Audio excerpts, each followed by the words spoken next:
नमस्कार स्टूडेंट्स, मैं डॉक्टर मीनाक्षी नेगी, राजनीति विज्ञान विभाग PNG PG college Ramnagar Nainital से।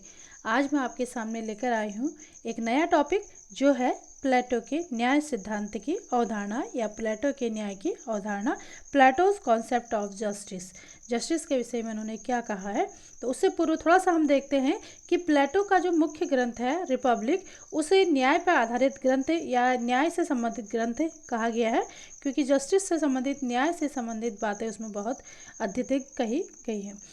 इससे पहले हम देखते हैं कि प्लेटो के समकालीन या प्लेटो के समय से पूर्व कुछ परंपरावादी अवधारणाएं व्याप्त थी, जिसमें न्याय की परंपरावादी अवधारणा का जो समर्थन करने वालों में सेफलस और उनके पुत्र पोलीमार्कस थे। सेफलस ने क्या कहा, सत्य भाषण करना और अपने ऋणों का भुगतान करना ही न्याय है। उनका कहना क्या है कि अगर हम सच बोलें और अगर हमने किसी से उधार लिया है, पैसे लिए हैं या किसी भी रूप में कोई भी उधार लिया है, तो उसको हम चुका दें, तो इससे समाज में क्या हो जाएगा, न्याय स्थापित हो जाएगा। दूसरा, उनके पुत्र ने क्या कहा, पोलीमार्कस ने, न्याय प्रत्येक व्यक्ति को उसका उचित अधिकार देने में है। मतलब जिसका जो अधिकार है उसको वह अधिकार सौंप दिए जाए, तो इससे क्या हो जाएगा, न्याय स्थापित हो जाएगा। इसकी आगे व्याख्या करते हुए उन्होंने कहा, क्या कहा, न्याय एक कला है जो मित्रों का हित और शत्रुओं का अहित करती है। ठीक है, एक कला है, एक अपने आप में क्या है, आर्ट है, जिससे हम अपने मित्रों का तो हित कर देते हैं और शत्रु का क्या कर देते हैं, अहित कर देते हैं, शत्रुओं का नुकसान कर देते हैं। अब प्लेटो उसका विरोध करते हुए कहते हैं, जो परंपरागत अवधारणा थी उसका विरोध करते हुए उन्होंने क्या कहा कि न्याय कला तो बिल्कुल नहीं है ना।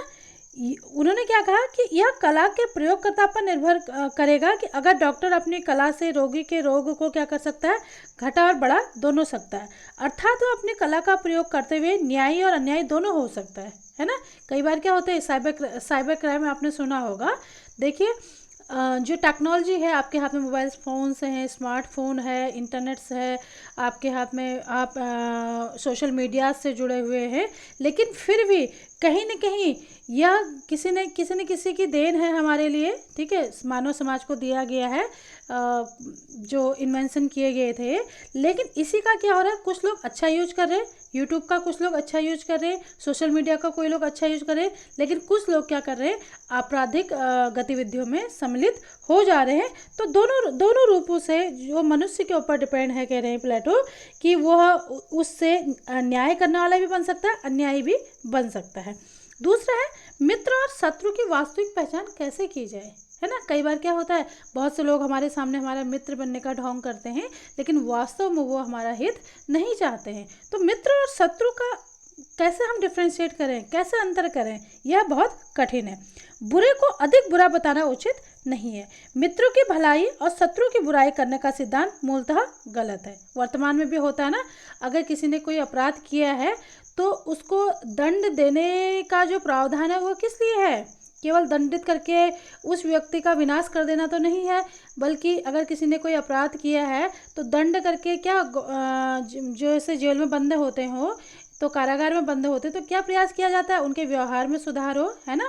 और साथ ही समाज को भी ये लेसन मिले कि अगर हमने इस तरीके का अपराध किया है तो हमें भी ये दंड मिलेगा, है ना। ऐसा तो नहीं है कि किसी ने खून किया है तो तुरंत वहीं पे पकड़ के उसको कत्ल कर दिया जाए। एक न्यायिक प्रक्रिया के तहत ही क्या होता है, उसको दंड दिया जाता है। और अगला है, न्याय का स्वरूप वैयक्तिक नहीं है।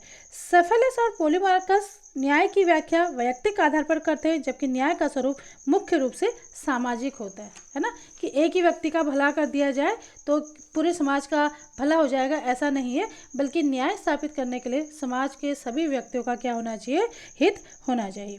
अब जो इनके न्याय के सिद्धांत है, मेन जो इन्होंने न्याय सिद्धांत दिया, उसमें मेन फीचर्स क्या है, उसमें क्या इन्होंने कहा है, पहला तो क्या है, त्रिगुण आधारित व्यक्ति एवं राज्य। इनका जो जितने भी सिद्धांत है, केवल न्याय सिद्धांत ही नहीं, जो भी साम्यवाद है, इनका आगे जो शिक्षा सिद्धांत है, वह समाज के 3 वर्गों से संबंधित है। त्रिगुण वर्ग है जो, उनसे संबंधित है। 3 वर्गों की बात कही इन्होंने, मेनली 2 वर्ग इन्होंने कहे, उत्पादक और संरक्षक वर्ग। और संरक्षक वर्ग में इन्होंने सैनिक और दार्शनिक जो राजा है, शासक वर्ग, उसको ले लिया, और उत्पादक वर्ग में जितनी भी आम जनता है, किसान है, मजदूर है, वो सब आगे। तो मानव समाज के या मानव व्यक्तित्व के जो 3 गुण हैं उनका प्रदर्शन ये समाज के 3 वर्ग करते हैं।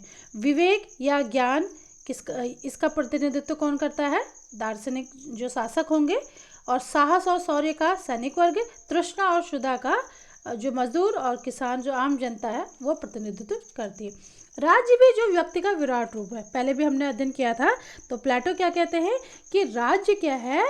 व्यक्ति का ही विराट रूप है। ठीक है, व्यक्ति के साथ हित होगा व्यक्ति का, व्यक्ति समाज का निर्माण करेगा, विभिन्न संगठनों का निर्माण करेगा, उसके बाद किसी राज्य का निर्माण होगा। अगला इन्होंने कहा ज्ञानवान शासक वर्ग का, शौर्यवान सैनिक वर्ग तथा तृष्णायुक्त वर्ग उत्पादक वर्ग का निर्माण करते हैं। इन तीनों वर्ग में सुंदर समन्वय ही न्याय की सृष्टि करता है और राज्य को आदर्श रूप प्रदान करता है। ये तीनों जो वर्ग हैं वो समान रूप से अपने अपने कार्य करें तो एक आदर्श समाज, आदर्श राज्य का निर्माण हो जाएगा। दूसरा इन्होंने क्या कहा? कार्य विशेषीकरण का सिद्धांत। समाज में जो ये 3 वर्गों की बात हमने कही, जो शासक वर्ग है, जो सैनिक वर्ग है और जो उत्पादक वर्ग है, ये तीनों क्या करें? अपने अपने कार्यों को करते जाएं और दूसरे के कार्य क्षेत्र में बिल्कुल भी हस्तक्षेप न करें। तो इससे समाज में क्या हो जाएगा? न्याय स्थापित हो जाएगा। डॉक्टर रूज ने क्या कहा कि अपने कार्य को करना और अन्य लोगों के कार्य में हस्तक्षेप न करना ही क्या है? न्याय है। अगली जो बात कही है प्लेटो, उन्होंने क्या कहा कि न्याय स्थापित करने के लिए नैतिकता के सिद्धांत को अपनाना होगा। जो प्लेटो का न्याय सिद्धांत है आधुनिक युग की तरह वैधानिक नहीं, पूर्णतः नैतिक है। वैधानिक का मतलब वर्तमान में आपसे कहते हैं ना कि इस तरीके का कार्य मत करो, आपको पनिशमेंट मिलेगा, आपको पुलिस पकड़ के ले जाएगी, जेल जाना पड़ेगा। तो कहीं ना कहीं अपने कर्तव्य का निर्वहन आप इस तरीके से करो कि आप पुलिस के हत्थे ना चढ़े, है ना, पुलिस का डर दिखाया जाता है ना। तो उस समय जो प्लेटो थे वो क्या कहते हैं? नैतिकता की बात कर रहे हैं। जैसे कि आपसे कहा जाता है ना कि मॉरल ड्यूटीज़ है। जैसे स्वच्छ भारत मिशन की बात की जा रही है कि आपकी मॉरल ड्यूटी है कि आप कोई भी खाना खा के रैपर्स या पैकेट्स से हैं, चिप्स के पैकेट्स से इधर उधर ना फेंकें बल्कि कूड़ेदान में डालें। अपने चारों ओर आप क्या करें? सफाई करें। मॉरल ड्यूटीज़ की बात की जाती है, आपकी बड़ों का कहना माने, अपना, अगर आप स्टूडेंट हैं तो अपना पढ़ाई में मन लगाएं, अगर आप एम्प्लॉई हैं तो अपने जो कार्य हैं, जो ऑफिस के वर्क हैं उनको बहुत ईमानदारी के साथ करें, भ्रष्टाचार का सहारा ना लें, भ्रष्टाचार उन्मूलन का प्रयास करें। तो इस तरीके से हम देखते हैं तो प्लेटो क्या कहते हैं कि सार्वलौकिक न्याय की स्थापना करने के लिए इन्होंने नैतिकता की बात कही है। वैधानिक या न्यायिक कुछ दंड की व्यवस्था इन्होंने नहीं की है।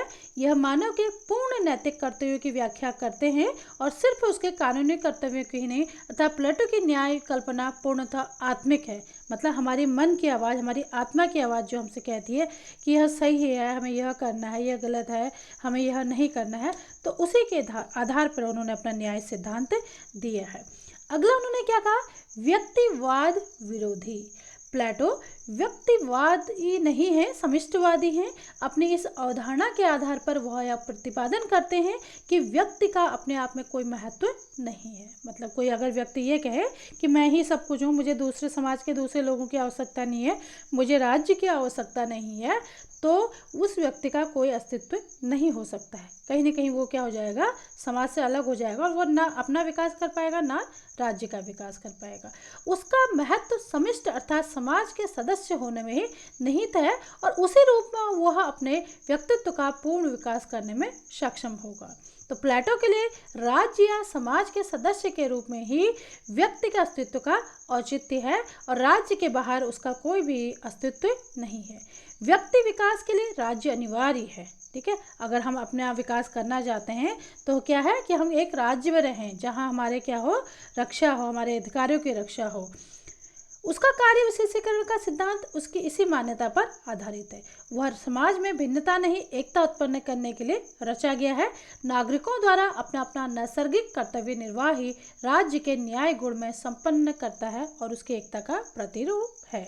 मतलब जो 3 वर्ग हैं वे अपने अपने कार्य का निर्वहन करते रहें जो उनको सौंपे गए हैं और इससे सामाजिक न्याय स्थापित हो जाएगा। अगली जो बात कही उन्होंने, आंगिक एकता का सिद्धांत, बहुत महत्वपूर्ण है। काफ़ी क्वेश्चंस आते हैं कि सबसे पहले आंगिक एकता के सिद्धांत का प्रतिपादन किसने किया, तो उसमें प्लेटो का नाम आता है। तो आंगिक एकता का मतलब क्या है, जिस तरीके से मनुष्य के शरीर, मनुष्य क्या किसी भी जीव के शरीर के सारे अंग मिलकर उसको संपूर्ण रूप से एक सक्षम रूप से कार्य करने के लिए क्या करते हैं, मदद करते हैं, उसी तरीके से राज्य के सभी अंग मिलकर क्या करते हैं, राज्य के विकास में महत्वपूर्ण योगदान देते हैं। प्लेटो का न्याय सिद्धांत व्यक्ति और राज्य के मध्य आंगिक एकता का प्रतिपादन करता है। राज्य शरीर है और विभिन्न व्यक्ति उसके वर्ग राज्य के विभिन्न अंगों का निर्माण करते हैं। जो भी व्यक्ति है और जो उसके वर्ग है वे क्या है, राज्य के अंग हैं। जैसे कभी आप देखते ना, आपके पैर में चोट लग जाती है, हाथ में चोट लग जाती है, तो आपका शरीर सही ढंग से कार्य नहीं कर पाता है, कहीं ना कहीं आपको काम करने में दिक्कत होती है। तो उसी तरीके से राज्य का भी अगर कोई एक अंग कमज़ोर हो जाएगा तो राज्य का सही तरीके से विकास नहीं हो पाएगा।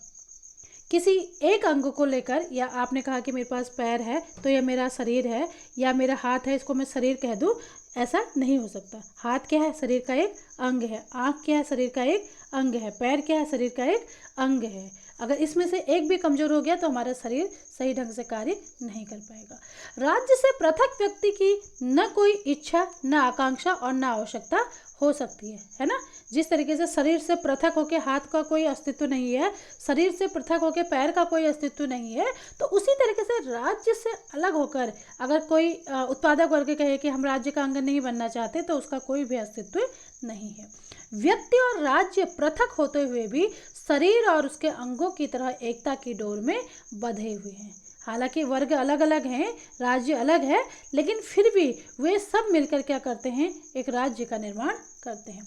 प्लेटो इसीलिए यह धारणा प्रतिपादित करते हैं कि राज्य व्यक्ति का वृहद रूप है, जिसके बारे में हमने पहले ही बात की थी। तो वो क्या कहते हैं, जो राज्य है वह व्यक्ति का ही वृहद रूप है, बड़ा रूप है। कई सारे व्यक्तियों से क्या बना है, समाज बना है, और उसके बाद राज्य का निर्माण हुआ है। फिर है दार्शनिक शासक। प्लेटो के न्याय सिद्धांत के कार्यान्वयन का दार्शनिक शासक एक स्वाभाविक परिणाम है, क्योंकि वही कंचन और कामिनी के मोह से युक्त होकर पूर्ण निस्वार्थ भाव से राज्य शासन का विवेकपूर्ण ढंग से संचालन करता है। दार्शनिक शासक का जो शासन है, ज्ञान का शासन और ज्ञान की संप्रभुता का शासन है। वह राज्य को आदर्श रूप प्रदान ही नहीं करता, वरन उसे अनवरत बनाए भी रखता है। दार्शनिक शासक का जो सिद्धांत है वो न्याय का ही प्रतिफल है, और जो हर व्यक्ति द्वारा अपने नैसर्गिक कर्तव्य की निर्वाह से उत्पन्न होता है। तो इस प्रकार हम देखते हैं कि जो प्लेटो का न्याय सिद्धांत है वो नैतिकता की बात करता है। कुछ विचारक ऐसे हैं जिन्होंने इनके न्याय सिद्धांत की आलोचना की है। उसमें हम देखते हैं कि बार्कर क्या कहते हैं कि प्लेटो का न्याय सिद्धांत वस्तुतः न्याय नहीं, वह केवल व्यक्तियों के अपने कर्तव्य तक सीमित रखने वाली मात्र एक भावना है। जैसे वर्तमान में भी हम देखते हैं कि मौलिक कर्तव्यों की बात कही गई है। कई बार अपने कर्तव्यों का पालन आप नहीं भी करते तो ज़्यादा फर्क नहीं पड़ता, बस आपको कहा जाता है कि हमें ये करना चाहिए, वो करना चाहिए, है ना। कोई कानून आपको पनिशमेंट करने के लिए नहीं आ जाता।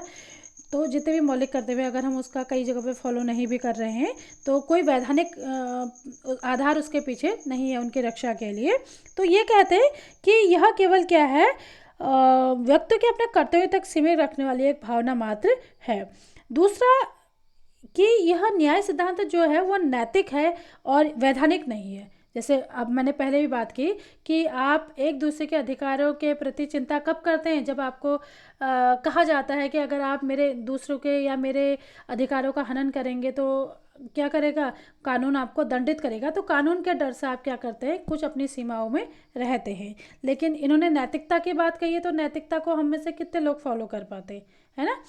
दूसरा है अधिकार दंड की व्यवस्था नहीं है। अगर एक नागरिक दूसरे नागरिकों के अधिकारों को छीन रहा है, हनन कर रहा है, तो कोई दंड व्यवस्था उस समय इन्होंने नहीं दी है।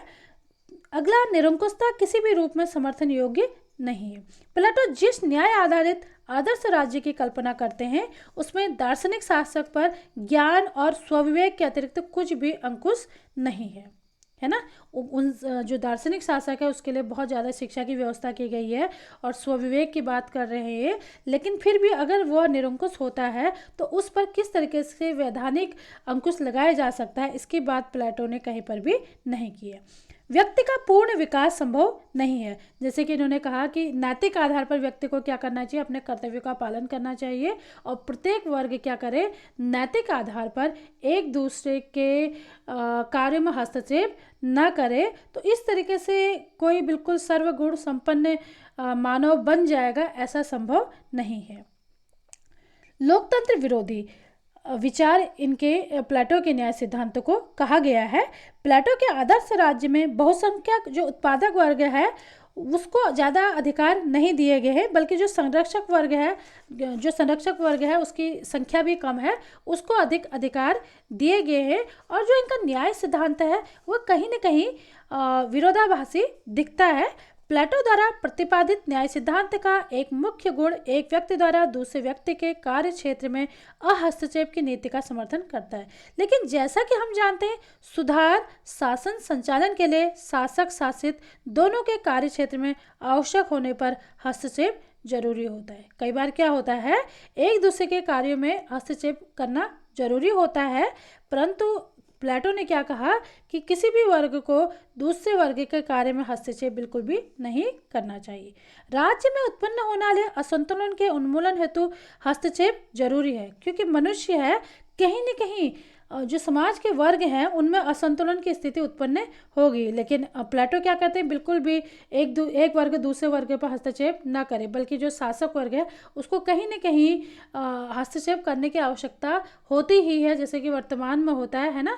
जो हमें मौलिक अधिकार दिए गए हैं उसका हम बिल्कुल स्वच्छंद रूप से हम पालन नहीं कर सकते हैं कि हमें ये अधिकार दिया गया, हमें स्वतंत्रता का अधिकार दिया गया है, तो हम रोड में जाके गाड़ी अनर्गल रूप से और बहुत ज़्यादा स्पीड में चलाएं और दूसरे का नुकसान करें और अपना भी नुकसान करें, कहीं ना कहीं एक्सीडेंट होगा। कुछ नियमों के तहत, ट्रैफिक नियमों के तहत हमें क्या करना पड़ेगा, ड्राइव करना पड़ेगा, ठीक है, सेफ ड्राइव करना पड़ेगा, तभी दूसरे के अधिकारों की हम क्या कर पाएंगे, रक्षा कर पाएंगे। तो कुछ मामलों में प्लेटो ने क्या कहा कि बिल्कुल भी हर किसी को अपने अपने कार्य करते रहना चाहिए और दूसरे के कार्य से कोई मतलब नहीं रखना चाहिए। तो ऐसी स्थिति नहीं हो सकती है। फिर भी जो नैतिकता की बात कही गई है उसमें हम ये कह सकते हैं कि किसी भी न्याय व्यवस्था को, क्या किसी भी सामाजिक व्यवस्था को बनाए रखने के लिए नैतिकता का होना तो जरूरी है ना। हम कई बार कैसे देखते हैं कि 2-4 लोग हैं तो हम क्या करते हैं, नियमों का पालन करते हैं, और अकेले में जब हम होते हैं तो हम क्या कर लेते हैं, उन नियमों को तोड़ देते हैं। तो ऐसी स्थिति सही नहीं है। तो प्लेटो का जो न्याय सिद्धांत है कहीं न कहीं वो आगे के जो विचारक हैं उनको एक दिशा देने का प्रयास करता है। तो इसी के साथ आज का लेक्चर समाप्त होता है। धन्यवाद।